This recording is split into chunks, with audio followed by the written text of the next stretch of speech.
The Free Beer Factory is an open source factory, which means that we're looking at open source ideas from the society, like from computer programming and so on, and adapting that into a real-life product, beer. And this is an attempt to show that by opening source your resources, we have a much more valuable society.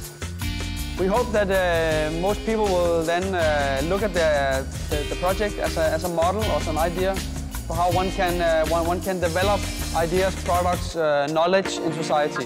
Aspects of our society that is normally within a system of rights, always property, property, property.